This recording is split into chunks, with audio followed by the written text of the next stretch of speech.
오늘 우리에게 주신 하나님의 말씀 사사기 17장 1절에서 13절 말씀입니다. 사사기 17장 1절에서 13절 말씀입니다.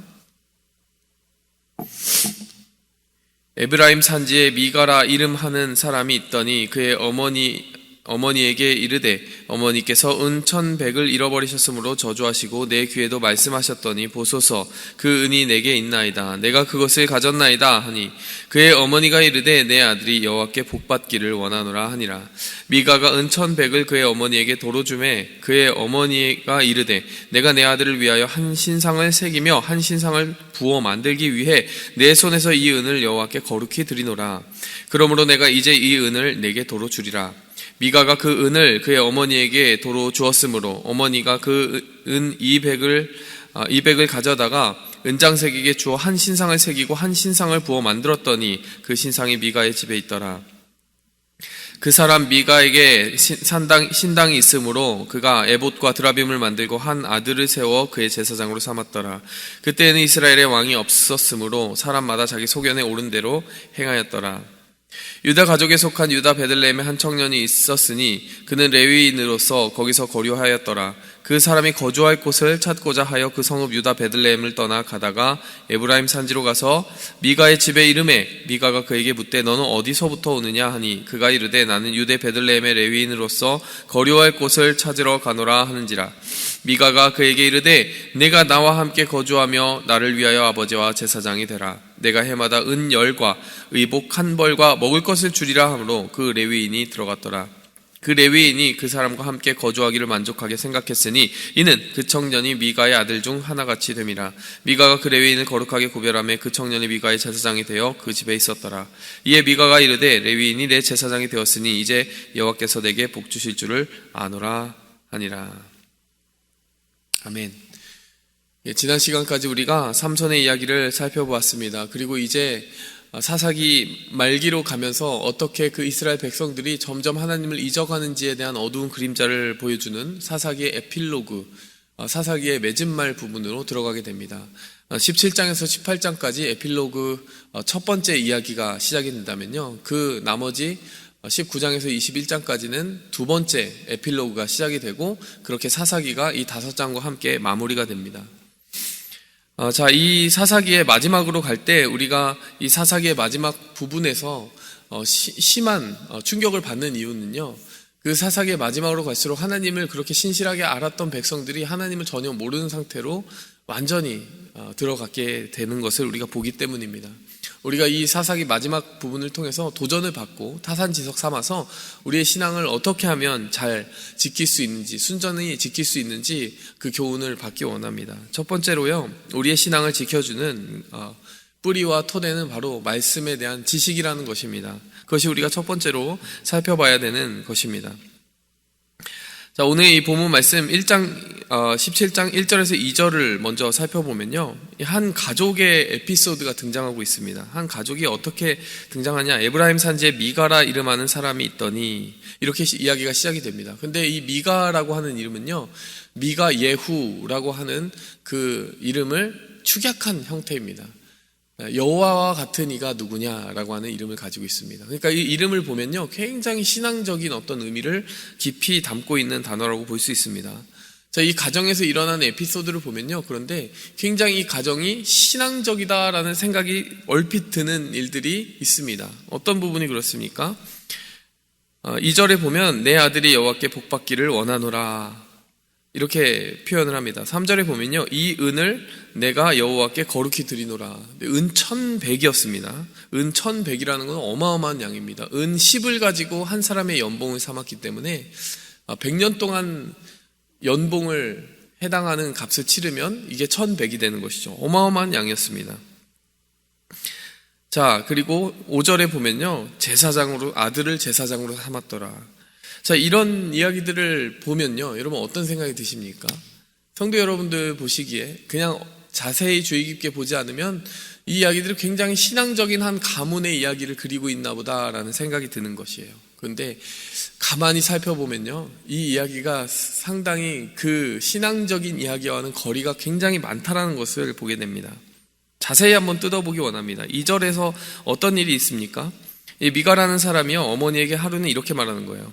어머니께서 은 1,100을 잃어버리셨으므로 저주하시고 내 귀에도 그것이 들렸는데 보소서 내가 그 은을 가지고 있나이다. 그러면 이게 무슨 말이냐면요, 하루는 미가라는 이 청년이 어머니가 은 1,100이나 되는 어마어마한 돈을 잃어버리고 누군가를 저주하는 장면을 들은 거예요. 누군가를 저주했다는 건 어떤 내용이겠습니까? 이 은 1,100을 가져간 게 누군지 모르겠지만은 하나님께 저주를 받아라 뭐 이렇게 이야기하는 것을 지나가다가 들은 거죠. 근데 그 은 1,100을 가져갔던 사람이 사실은 누구였다는 겁니까? 아들이었다는 겁니다. 아들이 도둑이었다는 거예요. 그러면서 그것을 내가 가졌나이다, 여기 있나이다 이렇게 나와 있어요. 다른 번역본에는 좀 더 분명하게 그것을 내가 훔쳤었나이다 이렇게 하면서 어머니께 돌려주는 장면이 나옵니다. 그랬더니 그때 어머니가 이렇게 이야기하는 거예요. 내 아들이 복받기를 원하노라. 이 말이 왜 갑자기 등장하는 걸까요? 자기가 자기 입으로 아들을 저주했는데 아들을 저주하는지 모르고 그냥 저주한 거 아닙니까? 도둑이 누군지 몰라도 저주를 받아라 이랬는데 사실 내 아들이었다니 이런 생각이 드니까 덜컥 겁이 난 거예요. 그래서 내 아들은 하나님께 복을 받기 원하노라. 다시 한번 그 저주했던 말을 뒤엎고자 이렇게 축복하는 말을 덮어준 것입니다. 근데 그것으로도 마음이 편하지 않았던 모양이에요. 그래서 3절, 4절의 장면이 이어지게 됩니다.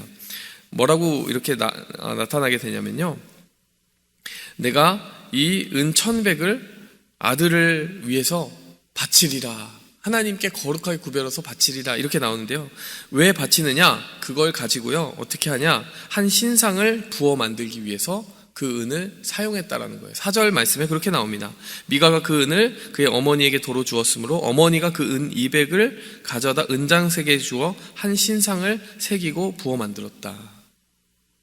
이게 아무리 생각해도 자기가 저주한 이 말 때문에 자기 아들이 망해서는 안 되겠다라는 생각이 들었는지 이제 이 은을 그냥 아들에게 돌려받은 데서 끝나는 것이 아니라 그 은을 사용해서 뭔가 하나님께 복을 받을 일을 해야 되겠다라고 생각을 하고 궁리를 했는데 그 방법이 나름대로는 자기는 신앙적이라고 생각했던 거예요. 그 방법이 뭡니까? 그 은을 가지고 은장색에게 부탁을 해서 은 신상을 만드는 겁니다. 우상을 만들어서 우리 집에다가 놓으면은 하나님이 복을 주시겠지 이렇게 생각한 겁니다. 그래서 4절 말씀에 보니까 그 일이 실제로 일어나게 되었다는 거예요. 아들을 위한답시고 아들에게 저주했던 그 말을 다 되돌리기 위해서 지금 하나님께 복을 받는 행동이라고 생각하고 사는 일이 뭡니까? 이 우상을 만들고 있었다는 겁니다.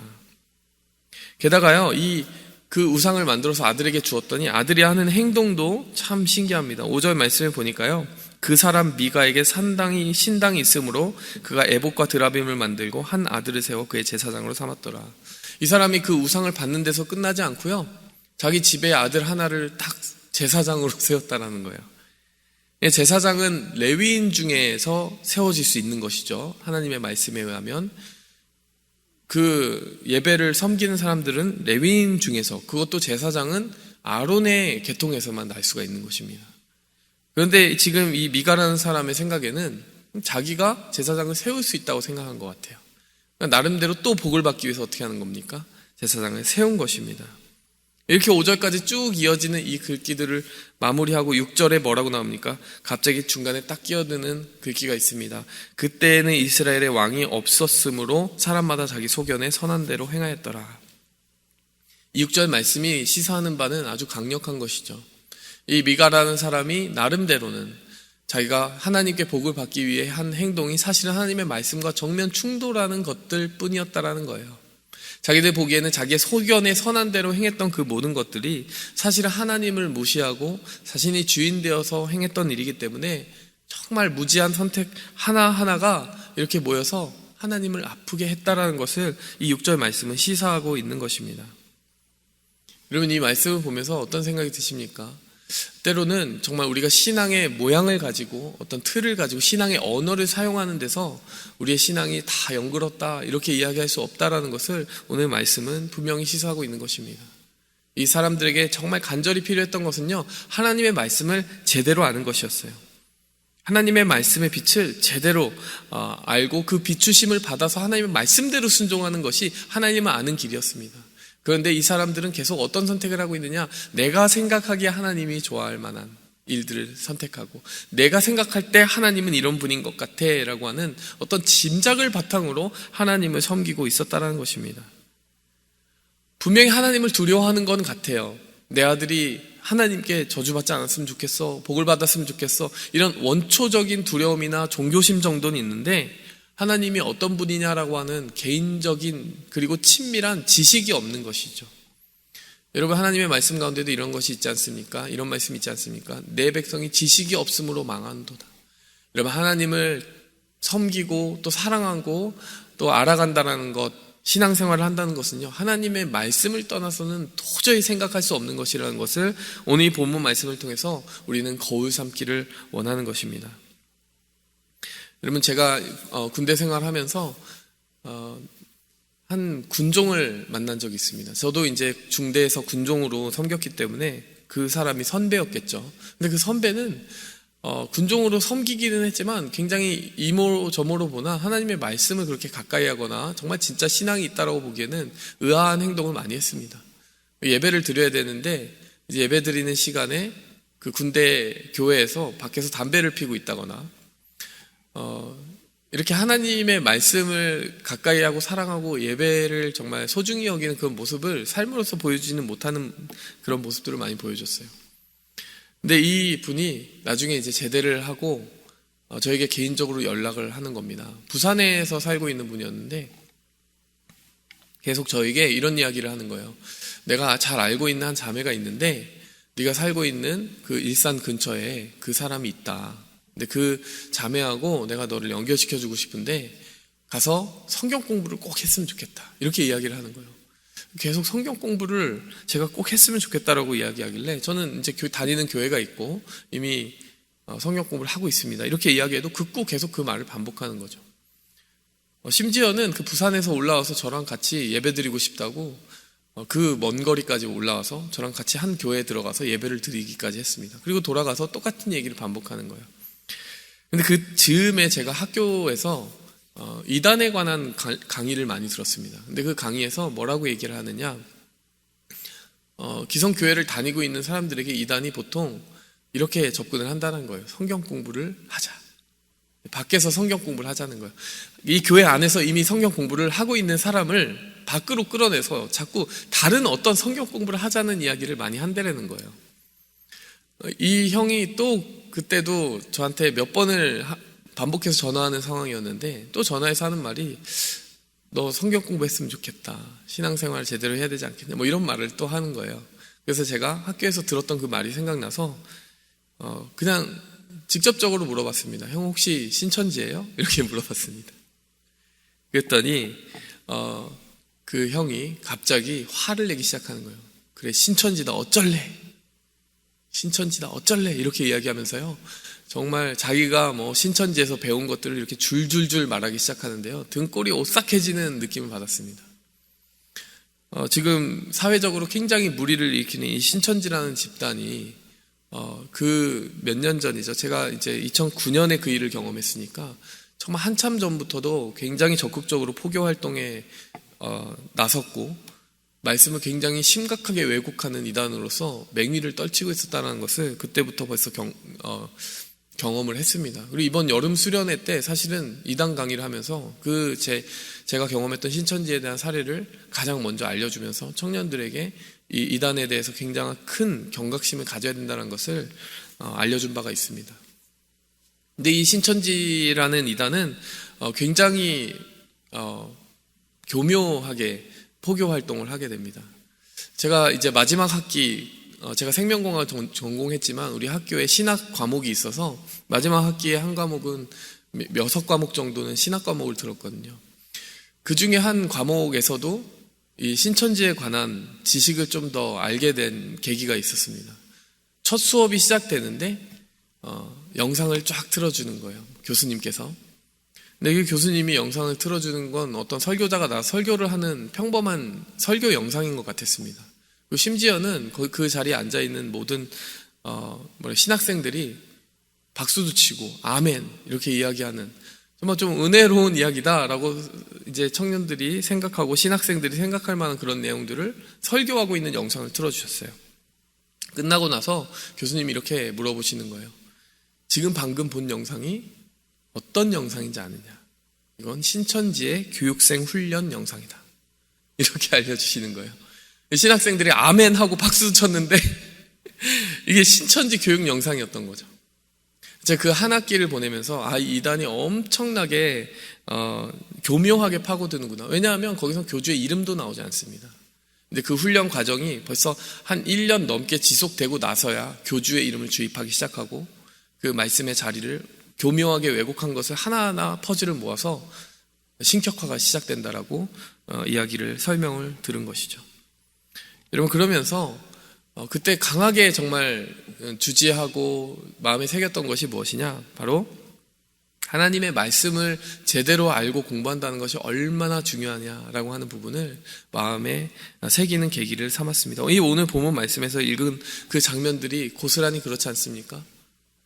여러분, 하나님의 나름대로는 하나님을 섬긴다라고 그래요. 하나님을 두려워하기 위해서, 하나님을 정말 섬기고 하나님께 복을 받기 위해서 하는 행동이라고 하나 둘씩 다 했는데요, 그 모든 일들이 다 하나님의 말씀을 어기는 행동이었다는 거예요. 우상 숭배를 하는 행동, 도적질을 하는 행동, 심지어는 그 은을 가지고 우상을 만들 수 있는 은장새까지 존재했다는 것은 아예 우상 숭배가 비즈니스로도 존재했다는 사실, 게다가 제사장도 함부로 세우고, 이런 일들이 자기 아들을 제사장으로 나름대로 세워버린 이 모든 일들, 여러분, 이 사사기 17장의 이야기들이 하나님의 말씀을 멀리하고 하나님의 말씀을 제대로 알지 못하는 이 점점점 하나님의 말씀에 대해 무지해가는 현대 교회와 영 상관이 없다라고 할 수 없다는 것이죠. 그 많은 그 신천지의 회원들이 그렇게 잘못된 말씀의 해석에 넘어가고 그게 수십만 명의 사람들이 거기에 종이 되는 것을 보면 정말 이 세대야말로 하나님의 말씀에 정말 예리하고 강력한 그 가르침과 깨우침과 지식을 갖춰야 되는 시대가 아닌가, 이런 생각을 해보게 됩니다. 오늘 이 말씀을 우리가 생각하면서 우리 자신과 또 가정과 이 세대를 위해서 또 한국을 위해서 각별히 기도하는 시간 가지기 원합니다. 그럴 때에 이 바이러스 문제뿐만이 아니라 상징적으로 이 지금 이때에 하나님께서 영적으로는 우리에게 어떤 어떤 치료제를 주기 원하시는가, 그것은 바로 어떤 우리의 현 상태를 보여주기 원하시는가, 그것은 말씀에 무지했던 한국의 그 모습들을 보여주고 있었던 것이 아닌가. 하나님께서 그것을 통하여 우리가 말씀의 새로운 지식을 그 조명을 받고 하나님 안에서 정말 간절히 거듭나는 그런 하루하루 또 2020년 살아가기 원하지 않으실까, 이런 생각이 들었습니다. 우리가 하나님의 말씀 그 토대 위에 서지 않고서는 바로 설 수 없음을 늘 생각하면서 우리의 신앙을 다시 한번 점검하는 시대에 그런 시기를 마련하기 원합니다. 함께 기도하며 나아가겠습니다. 하나님 아버지, 오늘 이 본문 말씀 살펴보면서 이 말씀을 정말 안다고 생각한 사람들이, 말씀대로 행한 사람들이 실제로는 전혀 말씀대로 행하지 않았을 뿐만이 아니라 자기도 모르는 사이에 좀 하나님의 계명을 많이 어기고 살았던 이 사사기 말기의 모습을 보게 됩니다. 삼손 사사 이후에 더욱더 깊은 수렁 가운데로 빠져드는 이스라엘의 모습을 보면서 정말 아무리 정말 깊은 신앙의 조상들을 가지고 있었던 사람들도 이렇게 쉬이 정말 하나님의 말씀에서 멀어지는 이 모습에 경계를 받습니다. 하나님, 한국의 여러 가지 신앙의 무지로 말미암아 이단이 창궐하고 그 이단을 통하여서 또 상징적으로 이렇게 실제적으로 한국 사회에 엄청난 피해가 입혀지게 되는 상황이 이어지고 있는데, 하나님, 한국을 긍휼히 여겨주시고 또 마지막 세대의 교회를 긍휼히 여겨주시옵소서. 하나님의 말씀의 지식으로 우리 자신을 무장하고 갖춤으로 말미암아 하나님, 거짓된 성경 해석이 끼어들지 못하도록 우리 자신을 지킬 수 있게 도와주시고 또 이 세대 교회를 더욱 날카롭고 예리하게 말씀 위에 세울 수 있도록 우리 한 사람 한 사람이 가정을 그렇게 세우고 또 직장 가운데서 그렇게 정말 말씀의 본산지로서 말씀을 제대로 해석하는 종들로 쓰임받게 도와주시옵소서. 예수 그리스도의 이름으로 감사하며 기도하였습니다. 아멘. 하늘에 계신 우리 아버지여, 이름이 거룩히 여김을 받으시오며 나라의 마옵시며 뜻이 하늘에서 이룬 것 같이 땅에서도 이루어지이다. 오늘날 우리에게 일용할 양식을 주옵시고 우리가 우리에게 죄 지은 자를 사하여 준 것 같이 우리 죄를 사하여 주옵시고 우리를 시험에 들게 하지 마옵시고 다만 악에서 구하옵소서. 되게 나라와 권세와 영광이 아버지께 영원히 있사옵나이다. 아멘.